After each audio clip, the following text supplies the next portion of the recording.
The air in the small, cramped interrogation room felt thick, heavy with unspoken accusations and the lingering, stale scent of coffee, a pervasive aroma that seemed to cling to the very fabric of the building, a testament to countless hours of relentless questioning, profound revelations, and the weary passage of time. Detective Marcus Thorne, his face a mask of practiced neutrality that barely concealed the tempest of emotions brewing within him, leaned forward, his elbows resting heavily on the cold, scarred metal table.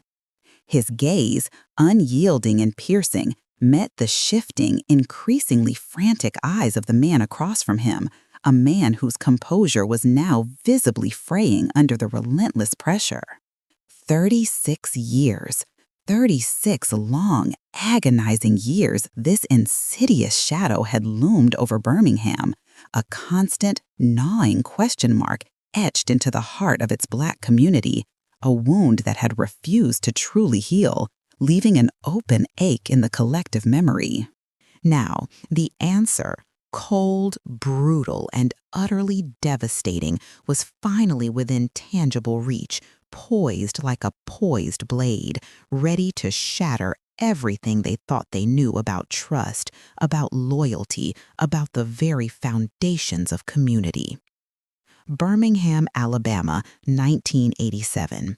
A year indelibly etched into the collective memory of a community, not for celebration or triumph, but for an unsolved tragedy of unfathomable proportions. What truly happened on that suffocatingly humid August night when the esteemed Reverend Elias Thorne, a beacon of unwavering hope, a tireless advocate for justice, and an undisputed pillar of moral authority within his community, was brutally silenced in the supposed sanctuary of his own home? How could such a revered figure, a man of peace and boundless compassion, fall victim to an act of such cold depravity, such personal violence? And how could an arrest, emerging from the forgotten depths of a long-dormant cold case file decades later, send seismic shocks like an unexpected earthquake through the very foundations of the neighborhood he had so diligently served, revealing a truth far more sinister, more insidious than any whispered theory of old? This is the chilling, heart-wrenching story of the Birmingham, Alabama 1987 cold case solved, Black community stunned by arrest. Before we delve deeper into this labyrinth of deceit, delayed justice, and devastating betrayal, I urge you to take a moment. Tell me, from what corner of this vast, interconnected world are you watching this story unfold? Your connection to these narratives, no matter how geographically distant, is a vital part of our shared human experience, a testament to our universal pursuit of truth. And if you find yourself drawn into the shadows of these true crime chronicles, if the relentless pursuit of hidden truths and the unraveling of complex mysteries resonates deeply within you, remember to subscribe. Your support is the heartbeat that allows this channel to grow, to bring more stories like this to light, ensuring their echoes are never truly lost to the relentless ravages of time and societal indifference. The evening of August 14, 1987, was suffocatingly hot, a typical late summer night in Birmingham, Alabama, a city renowned for its oppressive, almost tangible humidity that often made the very air feel thick, heavy, and undeniably oppressive.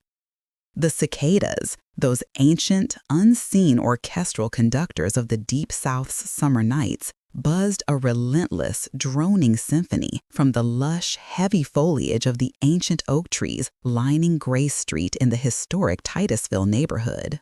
Their collective, insistent hum was a ubiquitous backdrop, a sound so constant it was often ignored by the residents, blending into the tapestry of urban life, yet on this particular night, it would feel like a sinister, foreboding prelude to tragedy. Inside number 1423, the modest but meticulously maintained two-story brick house that was the home of Reverend Elias Thorne, the central air conditioning unit, a relic of an earlier, less efficient decade, struggled valiantly, wheezing faintly as it pushed lukewarm air through the vents, doing little to alleviate the pervasive, clinging heat that seemed to seep through every crevice, every wall, every window pane. Reverend Elias Thorne, a man of 62 years, carried himself with an inherent dignity and quiet strength that belied his humble origins. His warm, genuine smile was infectious, a source of comfort and reassurance to many. His eyes, deep-set and intelligent, held both a profound wisdom gleaned from decades of dedicated service and an unwavering, almost fierce fire for justice that ignited whenever he spoke passionately of inequality or hardship. He had spent his day, like countless others stretching back decades, immersed in the struggles and triumphs of his beloved community, pouring his energy into their betterment. Earlier, under the unforgiving glare of the midday sun, he had patiently mediated a simmering dispute between two feuding families at the bustling Gray Street Outreach Center. His calming presence and sagacious words, carefully chosen and delivered, diffusing tensions that threatened to erupt into something far uglier, far more destructive. In the afternoon, he had offered solace and practical guidance to a young couple teetering on the brink of divorce, patiently listening to their intertwined grievances, their unspoken resentments, gently steering them towards understanding and, hopefully, reconciliation. Later, he meticulously reviewed a fiery sermon draft for the upcoming Sunday service, his favorite fountain pen making small, precise corrections in the margins of the manuscript, a testament to his meticulous preparation, before handing it over to his diligent assistant, a young man named Michael, with detailed instructions for transcription. The scent of his pipe tobacco, a rich, earthy blend, often lingered in the air, a comforting, familiar aroma to those who knew him. Now, as dusk settled, painting the western sky in hues of bruised purple, fiery orange, and fading rose, streaks of vibrant color slowly giving way to the deeper indigo of night, the day's relentless demands had begun to recede. Reverend Thorne was enjoying a quiet evening, a precious sliver of solitude. Perhaps he was deeply engrossed in one of his theological texts, the pages rustling softly as he turned them. Or perhaps he was simply allowing his mind to wander, contemplating his upcoming sermon, preparing for the spiritual nourishment he sought to provide his congregation. He was, in many ways, a creature of comforting habit, his evenings predictable, a gentle, comforting rhythm that underscored his stable, deeply respected life. The faint aroma of brewing chamomile tea, his preferred evening beverage, would soon permeate the quiet rooms, a familiar and reassuring scent that promised peace. His wife, Eleanor, was out of town visiting relatives, leaving Thorne alone in the house, a rare occurrence that added to the unusual stillness. His home itself was more than just a house. It was a sanctuary, a beacon of hope and stability. It stood proudly amidst a row of similar residences, each with its own carefully manicured lawn and lovingly tended flower beds in the very heart of Titusville. It was a place of warmth, of genuine welcome, a haven with seemingly open doors, where neighbors often dropped by unannounced, confident in receiving a hearty welcome, a shared story, and a refreshing cup of sweet tea served generously. But on this particular night, an insidious, creeping silence had descended upon 1423 Gray Street, a silence that felt heavy, unnatural, even amidst the chirping crickets and the distant, muffled hum of city life. The usual, comforting sounds of a busy household, the low murmur of a television show from the den, the gentle clatter of dishes as Eleanor would typically clean up after dinner, or Thorne's own deep, resonant laugh carrying through the open windows, were conspicuously, chillingly absent, replaced by a vacuum of sound that hinted at something profoundly wrong. It was Sarah Jenkins, a devout member of Thorne's bustling congregation, a woman whose life had been profoundly touched by his guidance and generosity, and his next-door neighbor who first noticed the alarming anomaly.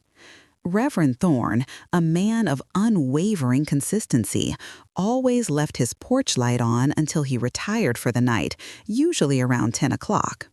It was a small detail, but a reliable one, a silent signal of life within, a comforting glow against the encroaching darkness.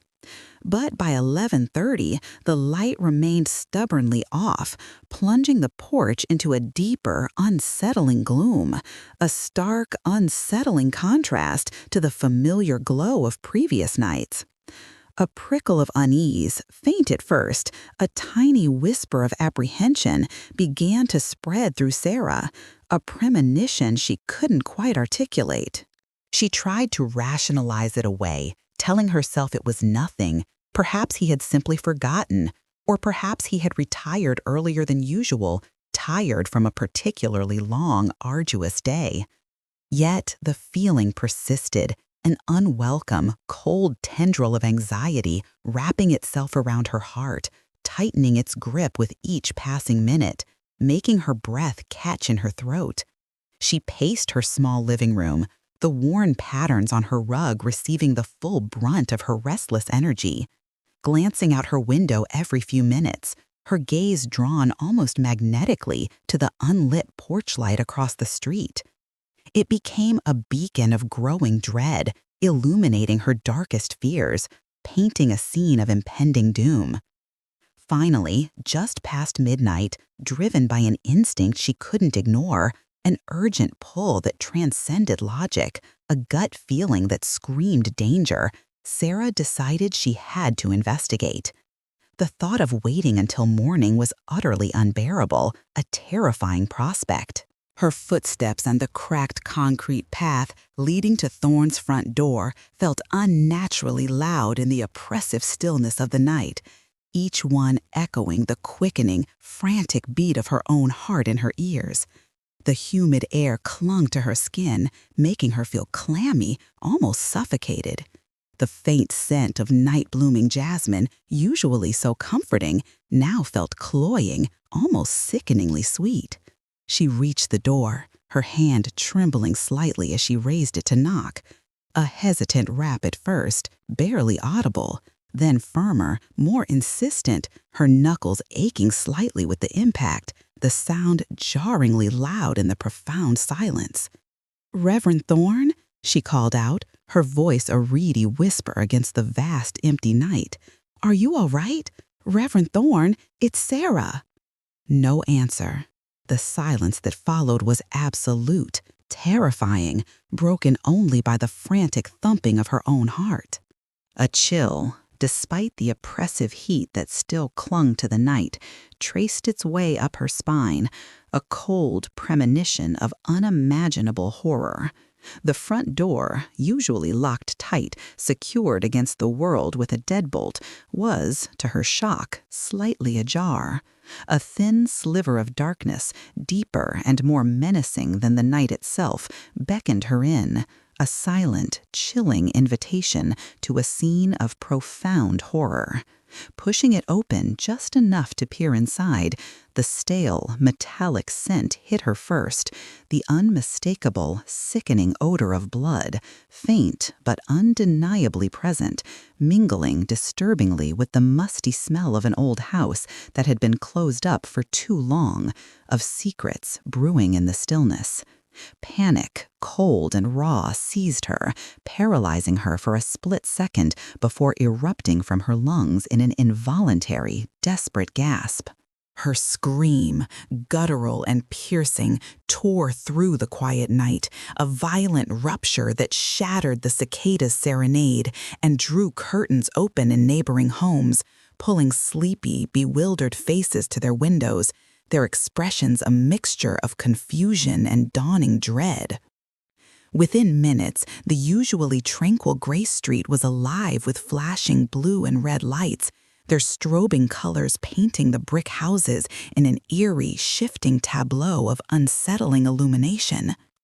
The guttural roar of police sirens sliced through the pre-dawn stillness, each wail a sharp, jarring stab of dread, announcing the arrival of chaos. Uniformed officers, their faces grim, their movements precise and urgent, swarmed the scene, their radios crackling with urgent dispatches that punctuated the night's newfound tension, transforming a peaceful residential street into a buzzing hive of emergency. Detectives Raymond Cobb and Lena Hayes, a seasoned pair known for their methodical approach, their quiet efficiency, and their complementary investigative styles honed over years of tireless work, arrived shortly after, their expressions grim and unreadable as they surveyed the growing chaos, the gathering crowd of stunned neighbors, and the profound disruption of a once peaceful street. The Titusville community, awakened by Sarah's primal scream and the jarring arrival of law enforcement, began to gather on their porches, in their doorways, their faces initially etched with confusion, quickly morphing into dawning horror as the gravity of the situation became terrifyingly clear. Reverend Thorne? Murdered?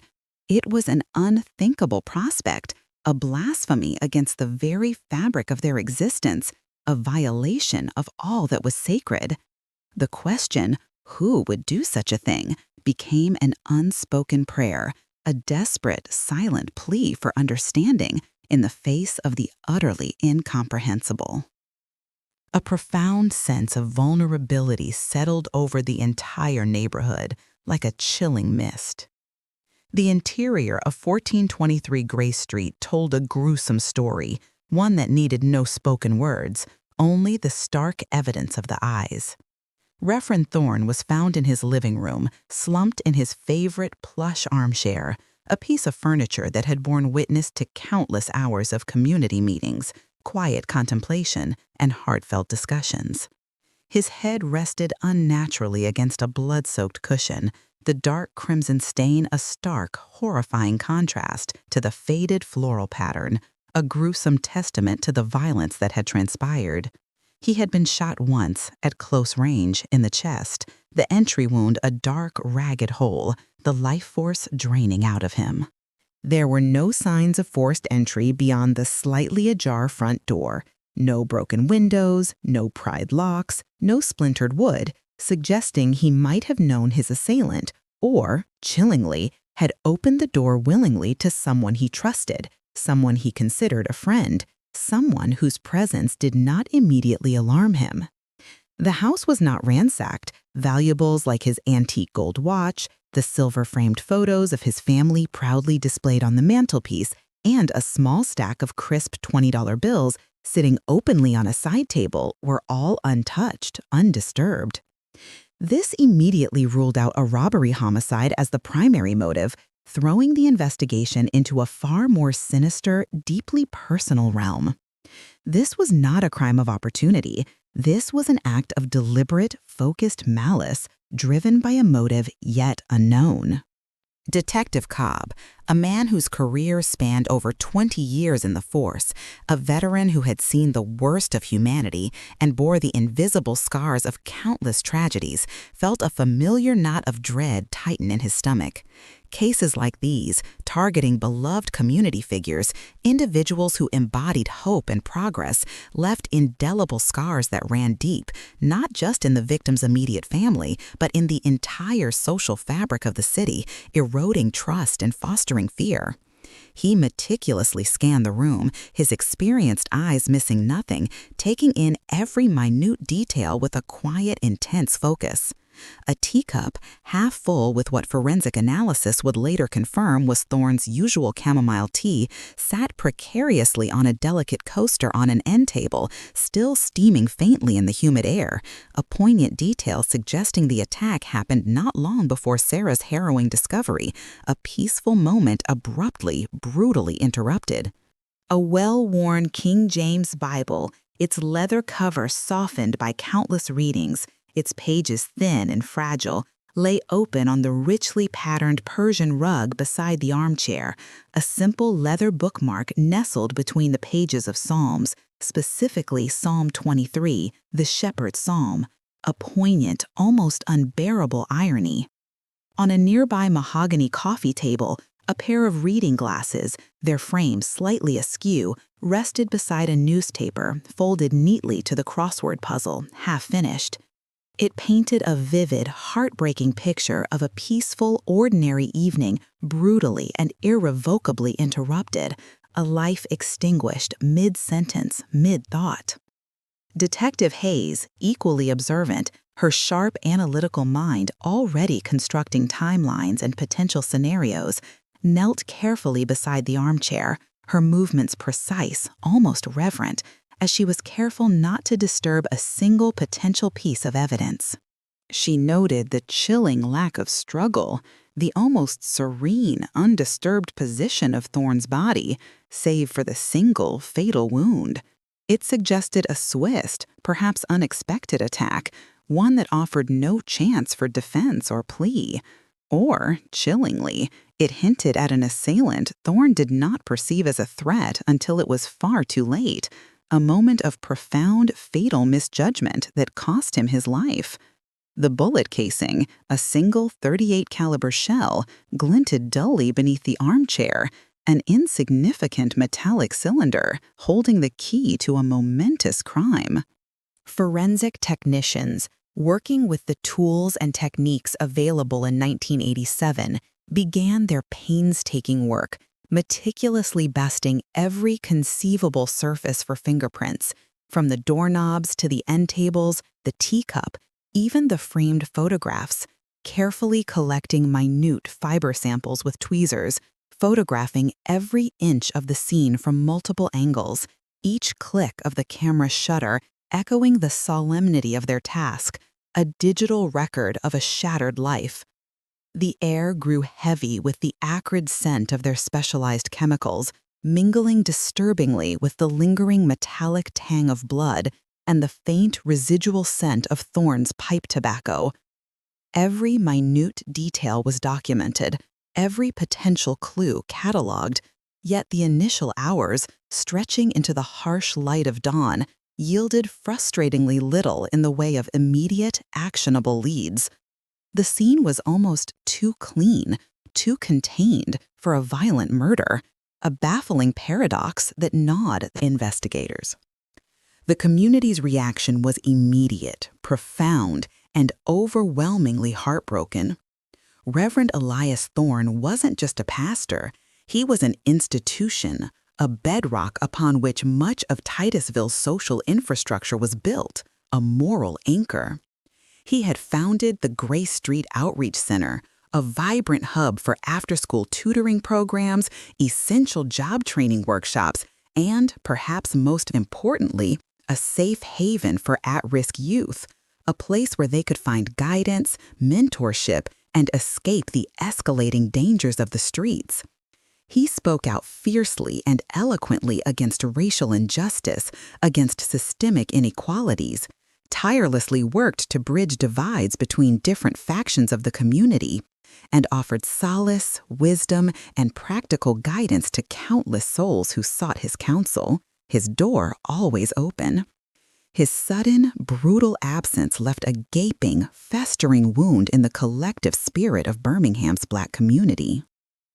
The collective grief was palpable, transforming the usually bustling Grace Street into a somber tableau of whispered conversations, tear-stained faces, and silent shared agony. Who could possibly harbor such malevolence towards a man like Reverend Thorne? The question hung heavy in the humid morning air, a suffocating shroud over the neighborhood, a challenge to their deepest beliefs about good and evil. A profound sense of vulnerability, of exposed fragility, settled over the entire neighborhood, leaving residents glancing over their shoulders, their sense of security irrevocably shattered.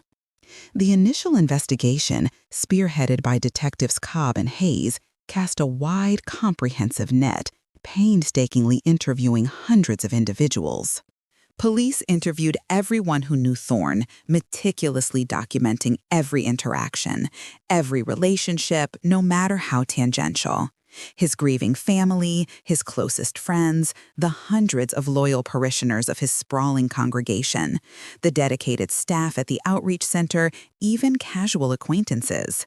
His wife, Eleanor, a woman whose stoicism barely concealed a profound, soul-deep agony, had cut short her visit to relatives and returned immediately, her face etched with unimaginable grief, her eyes swollen from endless weeping.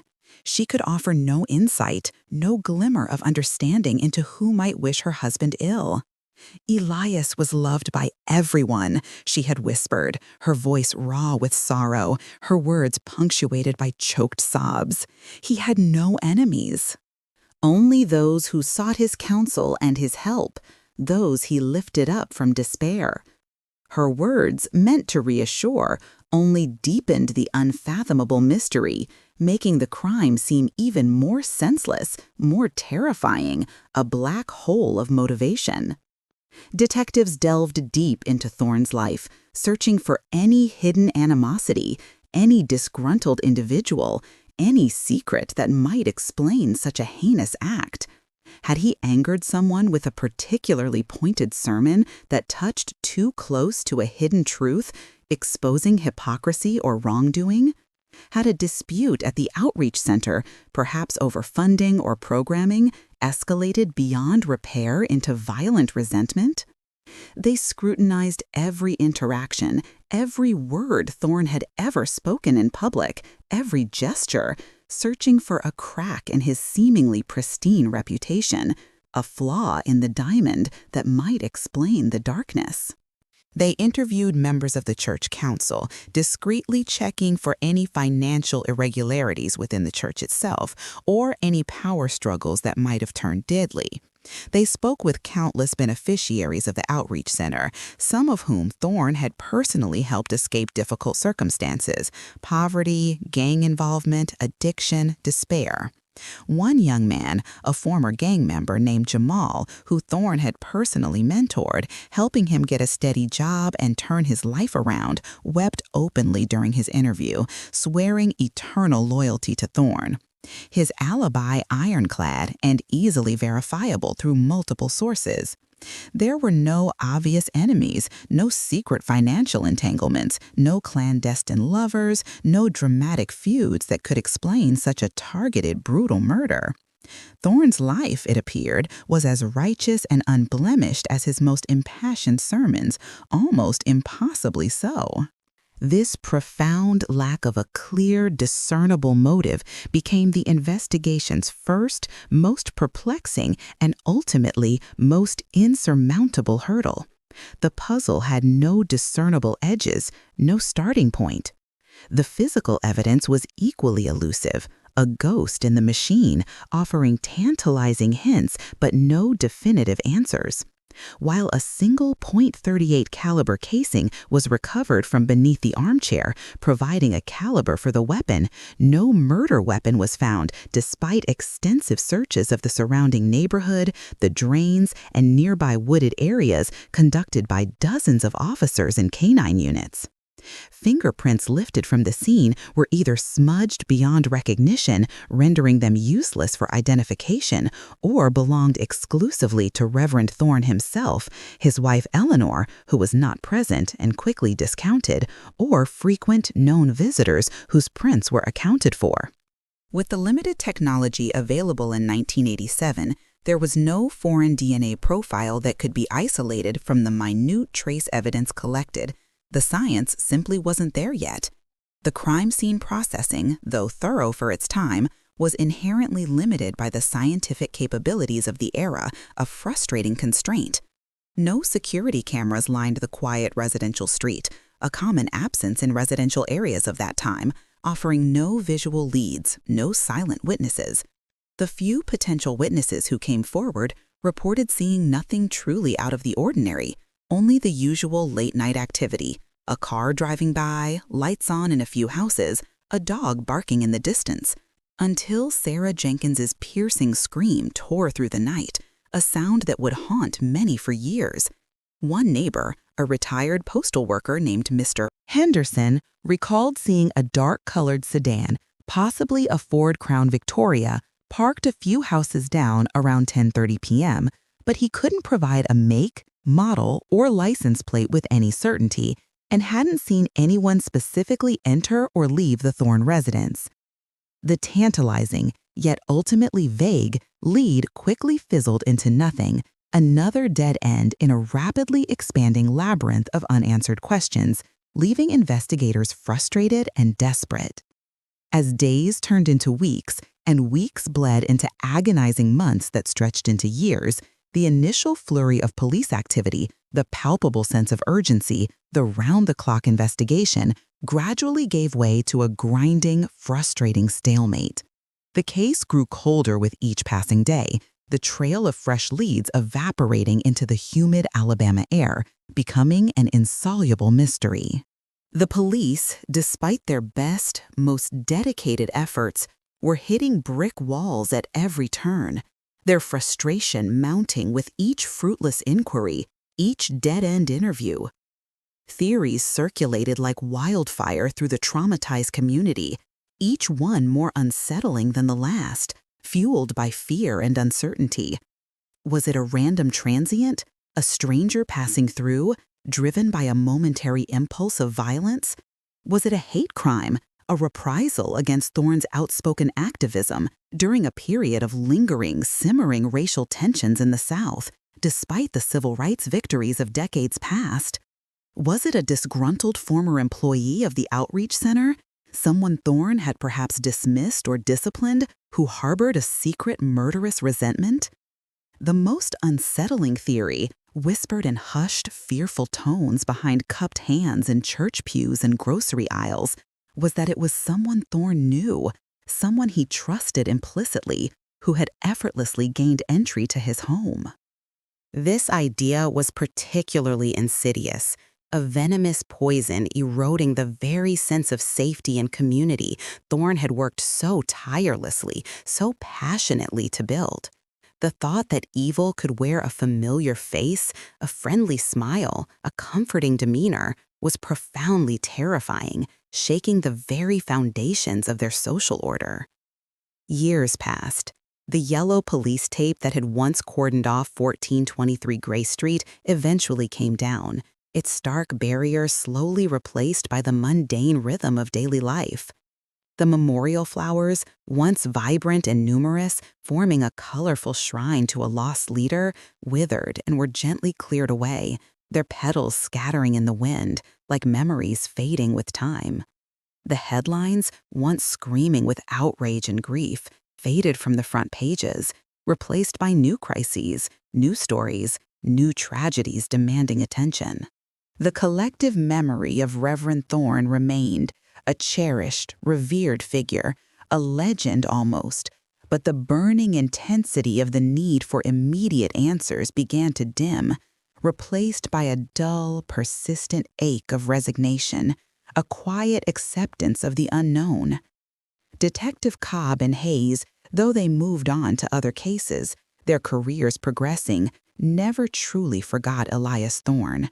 His file remained a thick, unanswered question in their archives, a silent, weighty testament to a life cut short and justice denied, an unsolved riddle. The case was formally designated a cold case in 1989, a disheartening official pronouncement that felt like a betrayal to Eleanor Thorne and her family, a sealing of their hopes in a tomb of bureaucracy and forgotten promises.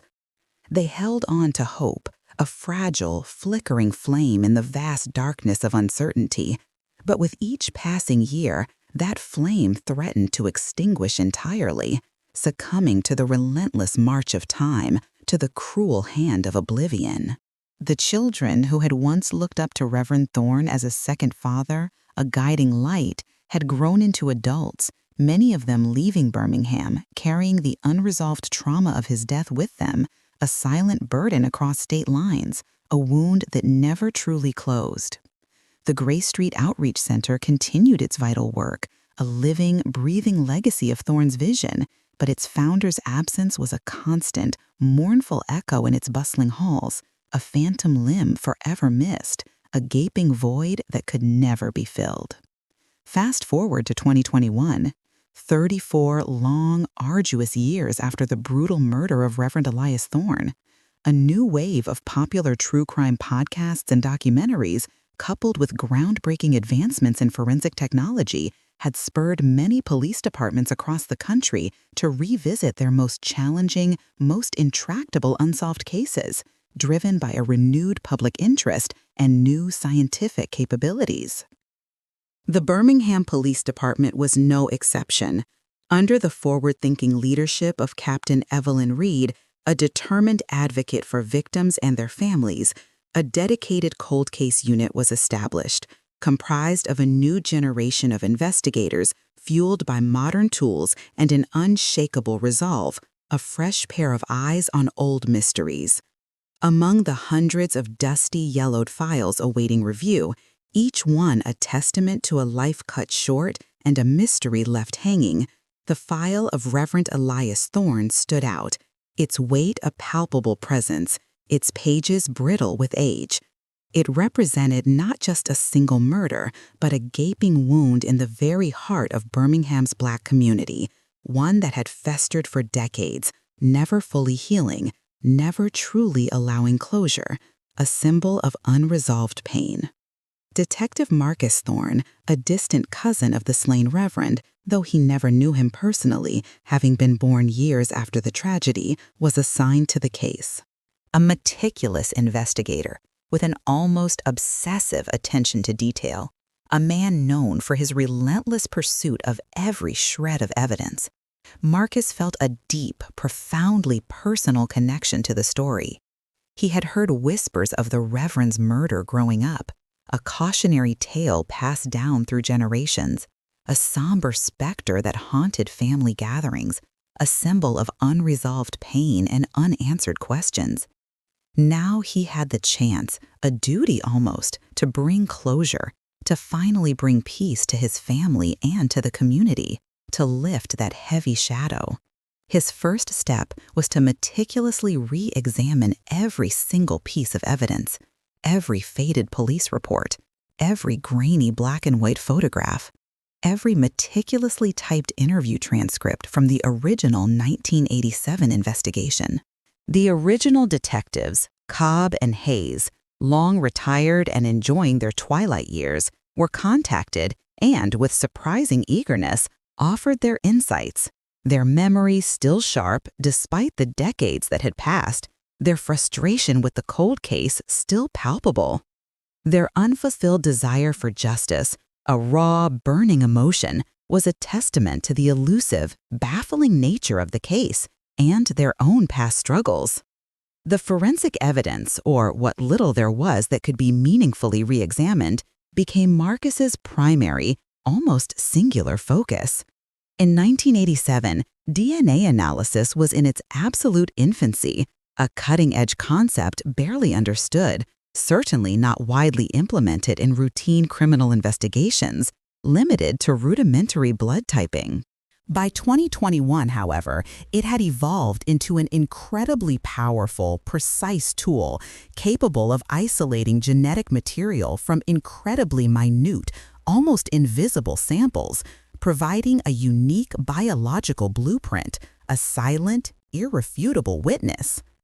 Marcus, fueled by a quiet determination, sent everything that could potentially yield DNA to the state crime lab, the fragile teacup, carefully preserved in an evidence bag, its handle still bearing faint smudges, the worn King James Bible, the blood-soaked armchair cushion, its fabric stiff with dried blood.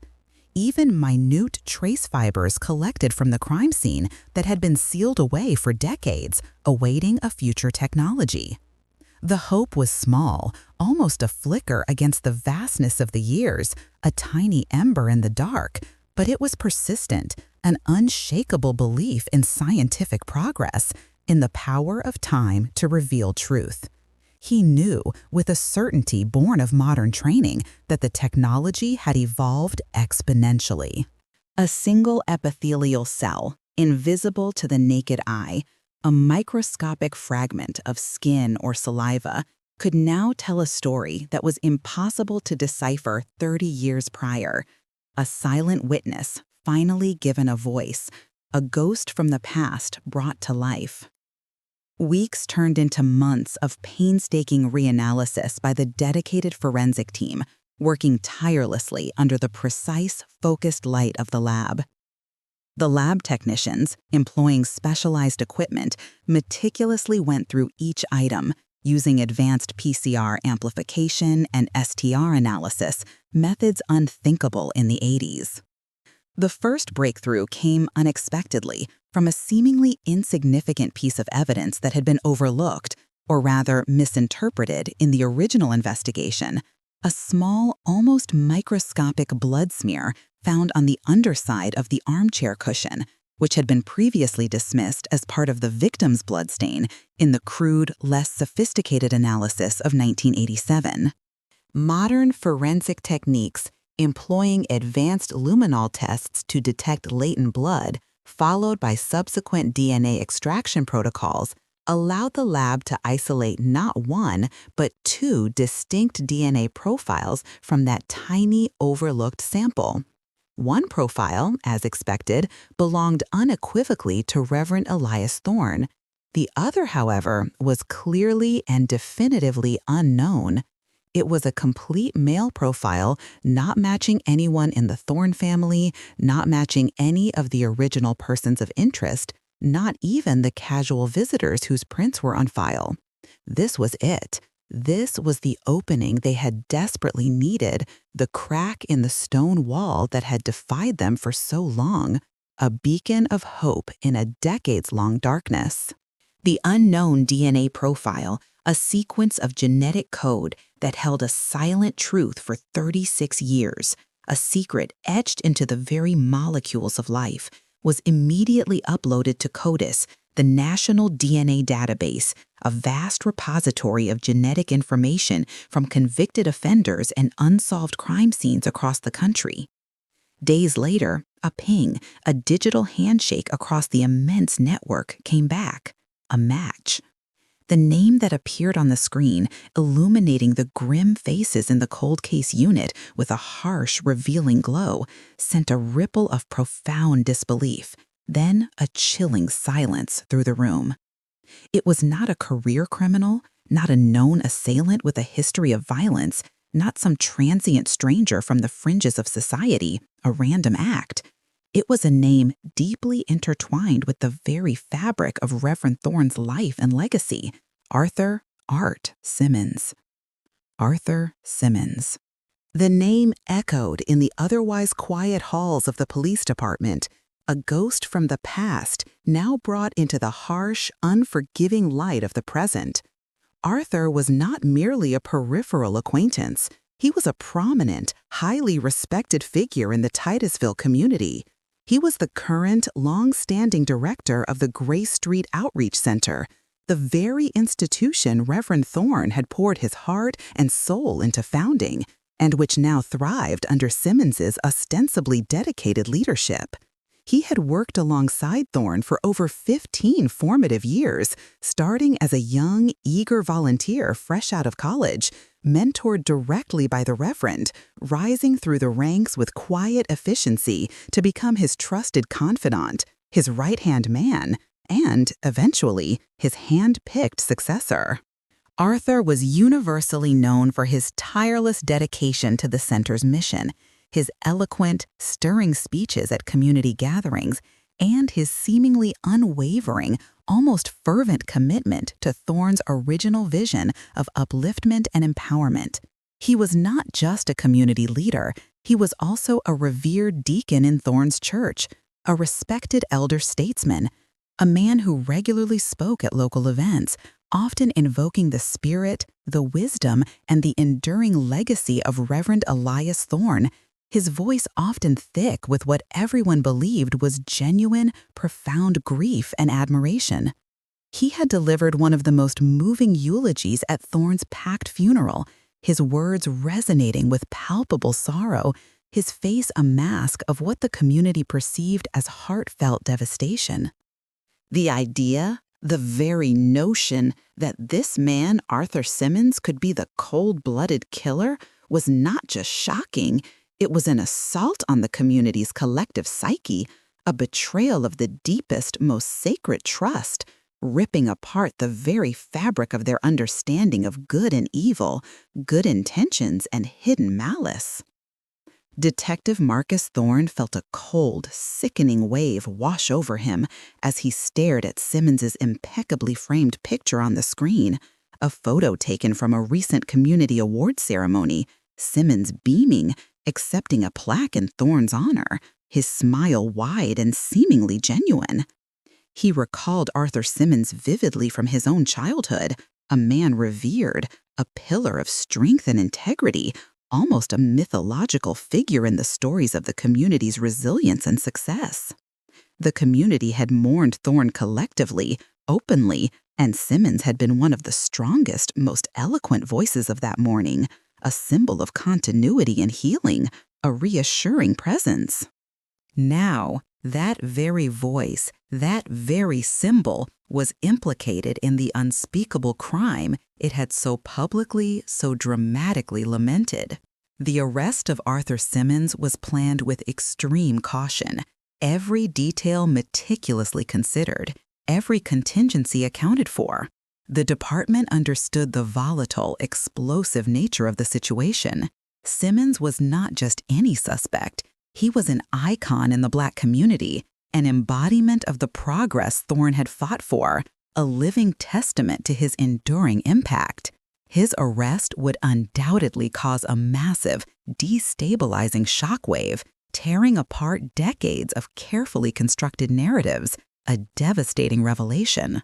On a crisp October morning in 2022, nearly 36 years to the exact day after Reverend Thorne's murder, Detective Marcus Thorne, accompanied by a small, discreet team of seasoned officers, arrived at Arthur Simmons's well-kept, unassuming home in a quiet, tree-lined suburb, a testament to his successful career in apparent prosperity.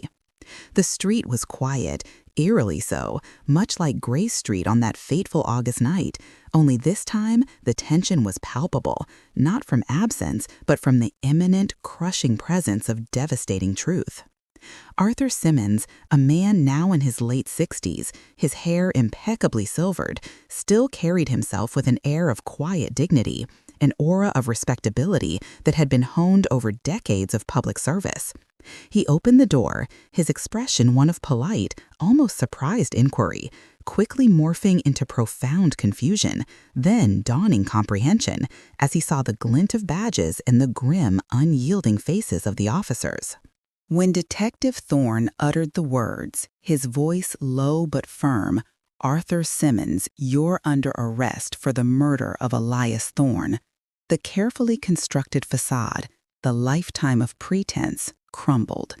Simmons's eyes widened, a flicker of something unreadable, raw fear, perhaps, or a deep-seated, ancient despair, a crushing realization of reckoning passing through them before he visibly, though with a slight tremor betraying his inner turmoil, regained a semblance of composure, his face pale and drawn. He was led away quietly, handcuffed, into an unmarked police car, the silver glint of the cuffs a stark contrast to his tailored blazer, a symbol of his fall from grace. But the whispers had already begun. The neighbors, peeking from behind curtains, their faces a mixture of disbelief and morbid curiosity, had seen enough. The news spread like wildfire through Birmingham, igniting a storm of disbelief, outrage, profound sadness, and a crushing sense of betrayal. The Black community, indeed, was stunned to its core, their world rocked by the unmasking of a revered figure.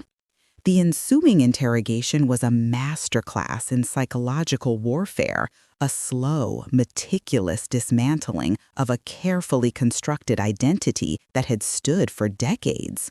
Arthur Simmons, initially calm, almost serene, and remarkably collected, maintained his unwavering innocence with a practiced ease.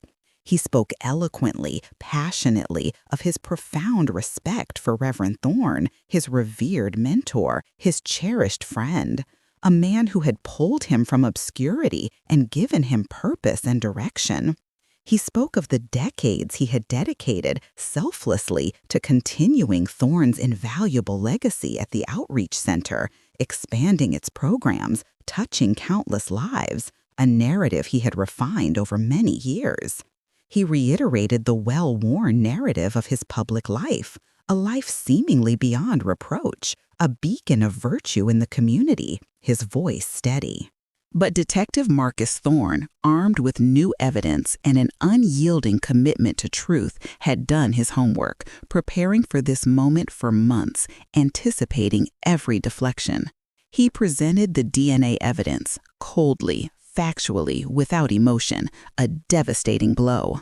Simmons's blood, a tiny, almost invisible smear discovered beneath the cushion of Thorne's armchair, a silent, damning witness that had waited over 3 decades for its voice to be heard, now screamed its truth across the interrogation room, an irrefutable accusation.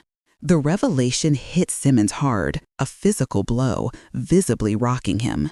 The carefully constructed edifice of his denial, built over 36 years of lies and elaborate charades, began to show undeniable cracks, then gaping fissures, his carefully controlled composure unraveling.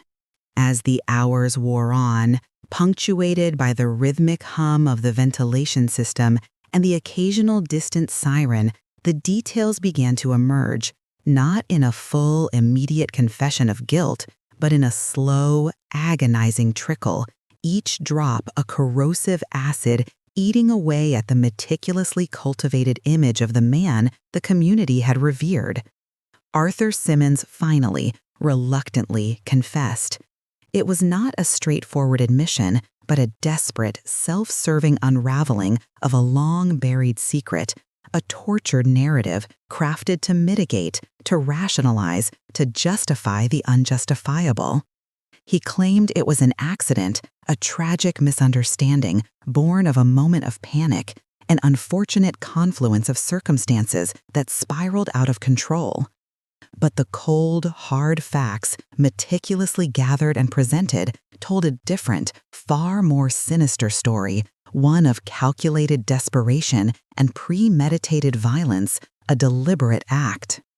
The motive, as it turned out, was a tangled, festering web of naked ambition, deep-seated resentment, and a profound, secret financial impropriety that threatened to destroy not only Arthur Simmons's carefully curated life, but also the very reputation of the Grace Street Outreach Center, the institution Thorne had so lovingly built.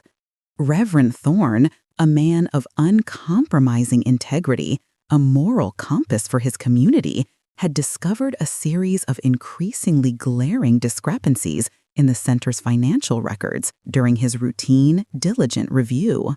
Small at first, mere clerical errors, then growing more substantial, more deliberate, more insidious over time, like a creeping rot. Arthur Simmons, burdened by mounting personal debts, a clandestine, ruinous gambling problem he had meticulously hidden for years, a desperate, insatiable need to maintain an opulent image of success that far outstripped his legitimate income, had been systematically siphoning funds from the outreach center. Not large, conspicuous sums that would immediately raise red flags, but a steady, insidious drain on resources meant for the most vulnerable members of the community, a betrayal of the highest order. He had been covering his tracks with increasing desperation, forging signatures, manipulating receipts, creating fictitious expenses, a master weaver of a deceitful tapestry, each thread a lie. Reverend Thorne, in his usual thorough, painstaking review of the center's quarterly financial statements, a task he performed with unwavering diligence, his eyeglasses perched on his nose, had noticed the inconsistencies. He possessed a meticulously sharp eye for detail, honed by years of managing complex community projects and overseeing church finances. He had confronted Arthur, not with anger, not with condemnation, but with profound disappointment, a deep sadness, and a heartfelt plea for honesty, for redemption, for Arthur to acknowledge his wrongdoing.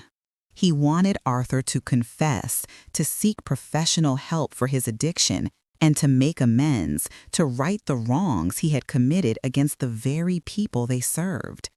Thorne, ever the compassionate shepherd, believed profoundly in redemption, even for his most trusted protege, a man he had loved like a son.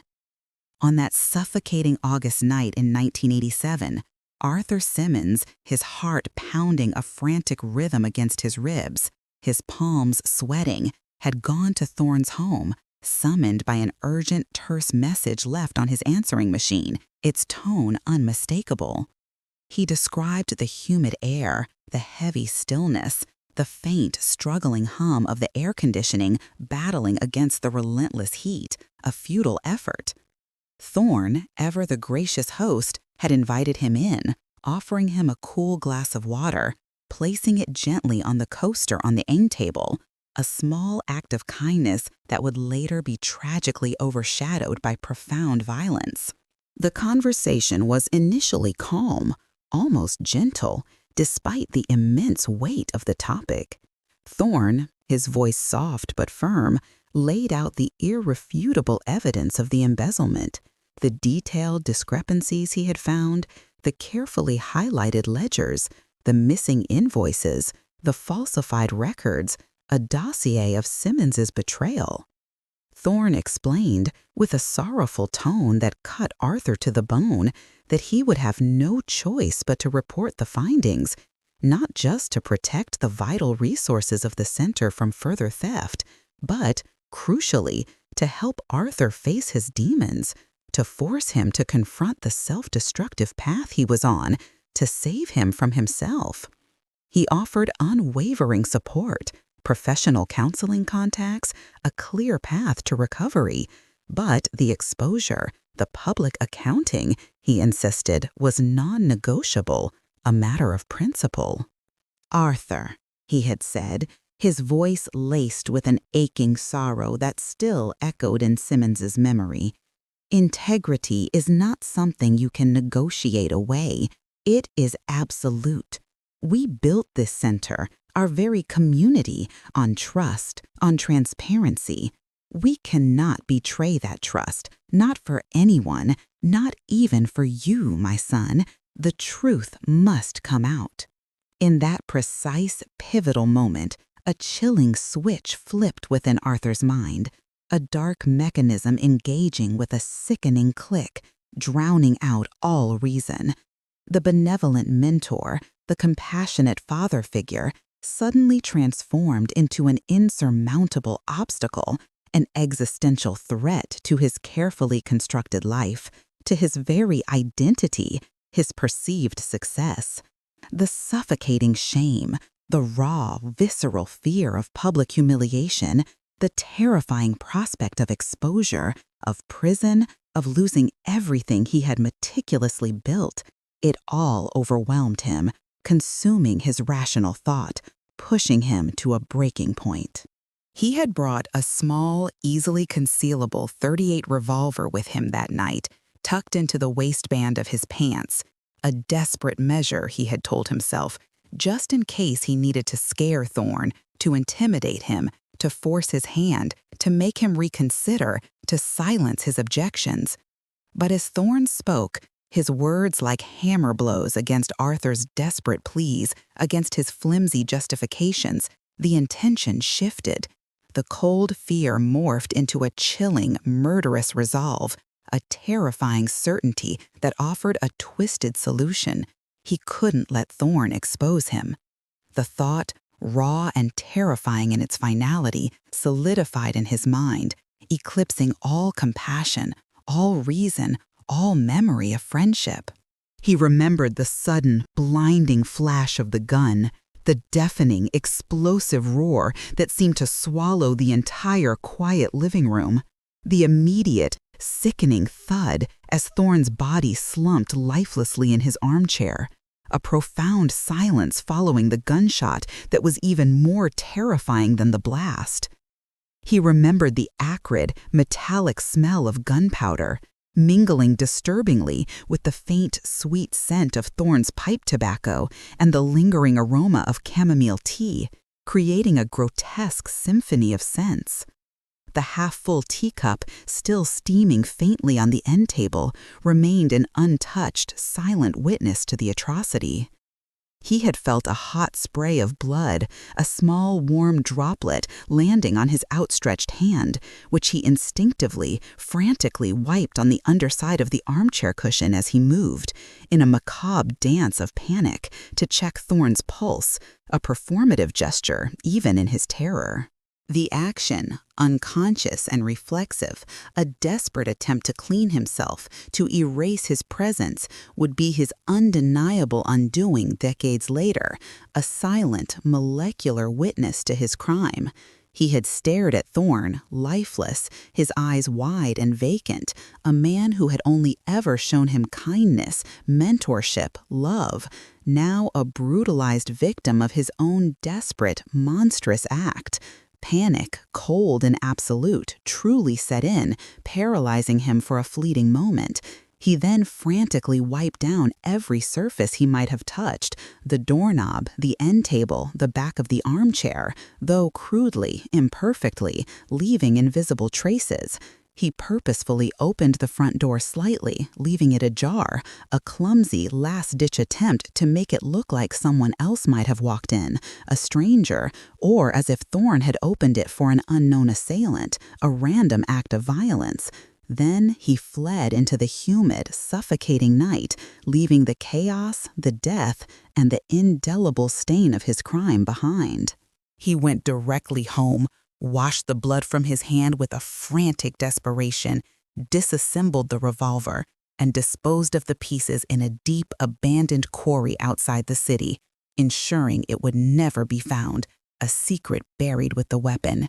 He then returned to his public life, a revered man haunted by an unspeakable, monstrous secret, a shadow lurking just beneath the surface of his carefully constructed reality. A life built on a foundation of blood and lies.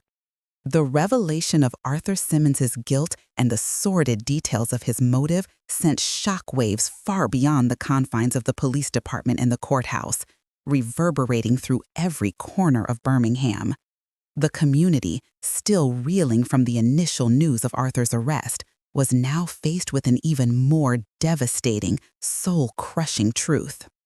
The man they had placed their unwavering trust in, the man who had selflessly, tirelessly continued Reverend Thorne's invaluable legacy, expanding his vision, was the very individual who had, with cold calculation, extinguished it.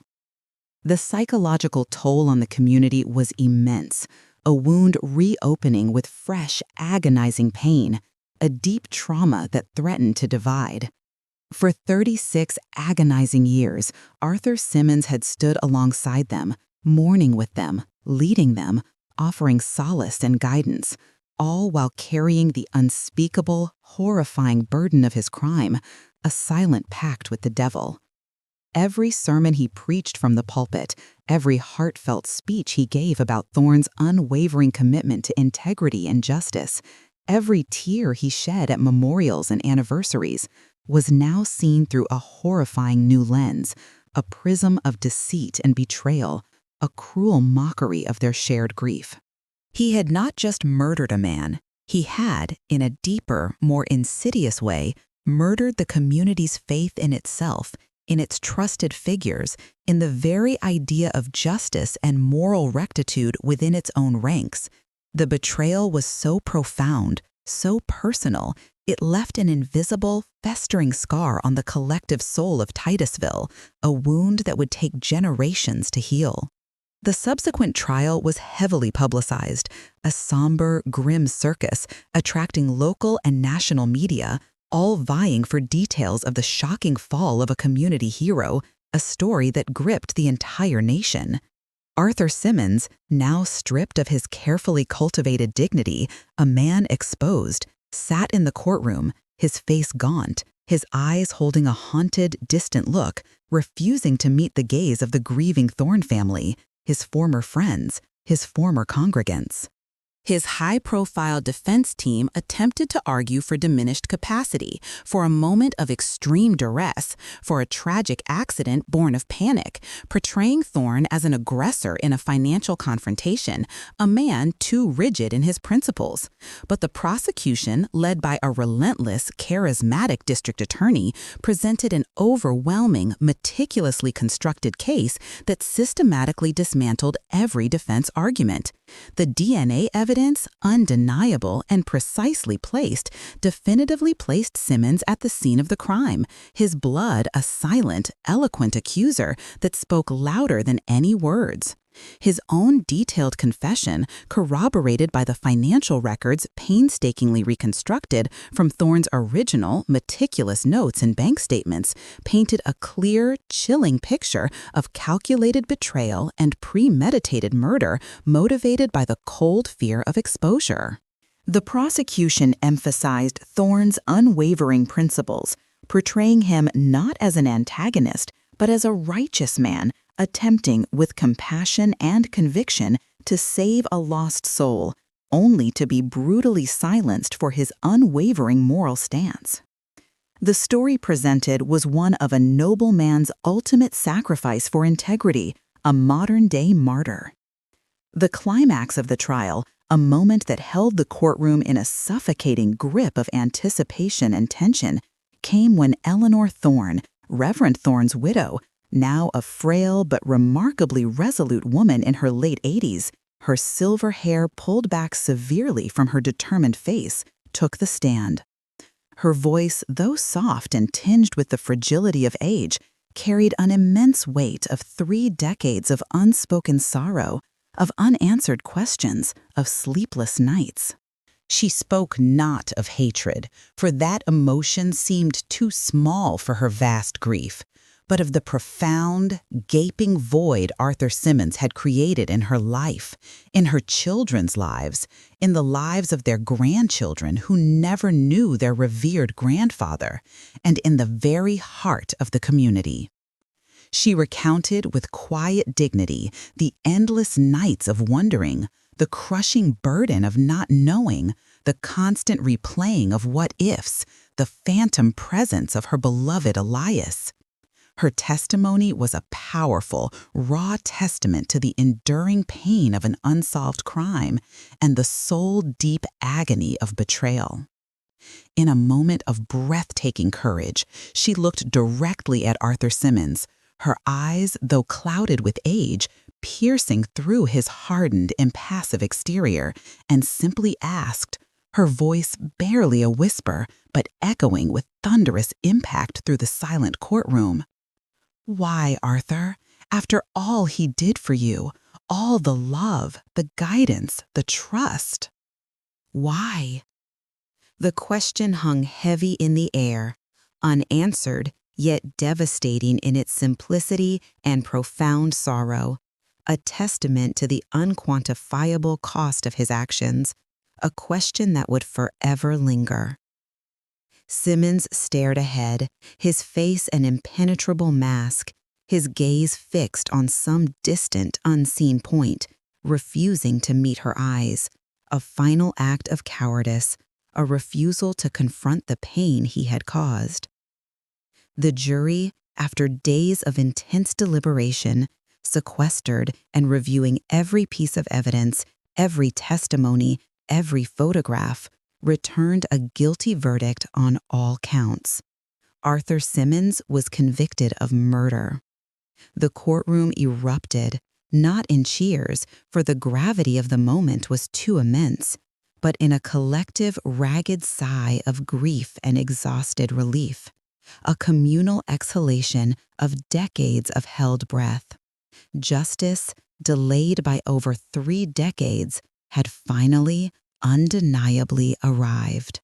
He was subsequently sentenced to life in prison, a desolate, solitary end to a life that had once promised so much, a life that had been so outwardly successful, so outwardly admired, now concluding in disgrace and isolation. The resolution of the Reverend Elias Thorne cold case brought a complex, bittersweet mix of emotions to Birmingham. There was an undeniable sense of relief that the truth was finally out, that the murderer had been identified and unequivocally brought to justice, a profound weight lifted.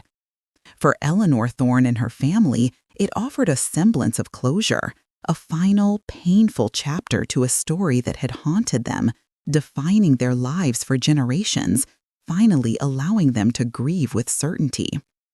But alongside this fragile relief, there was an overwhelming, crushing sense of loss and profound betrayal.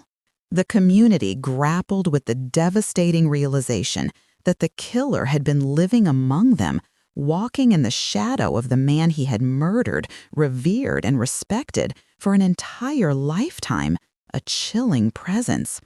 The very foundations of trust, the bedrock of their community, had been irrevocably shaken, forcing a difficult, painful reevaluation of appearances, of outward piety, and of true intentions, a profound questioning of human nature.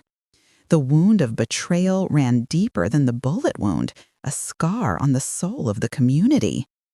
The case of Reverend Elias Thorne became a somber, indelible reminder of the insidious secrets that can fester beneath the pristine surface of even the most outwardly virtuous, admired lives. It highlighted the devastating impact of unchecked ambition, of unaddressed personal failings, and the insidious power of fear and shame to drive individuals to unspeakable, unimaginable acts, to cross lines they once believed impossible. It also underscored the tireless, unwavering dedication of cold case detectives and the transformative, almost miraculous power of advancing forensic science, offering a glimmer of hope to families who had long resigned themselves to eternal uncertainty, to lives lived with an open-ended wound of grief. The chilling story of Arthur Simmons serves as a profoundly disturbing connection to other cases where trusted figures betray the very people they are meant to protect, where the mask of respectability conceals a monstrous darkness, reminding us with a jolt of terror that evil often wears a familiar, comforting face.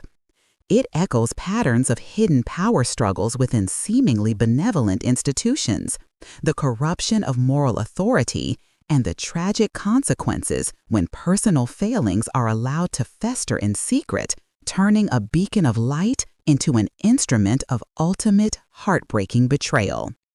The narrative serves as a stark warning, a cautionary tale for all communities.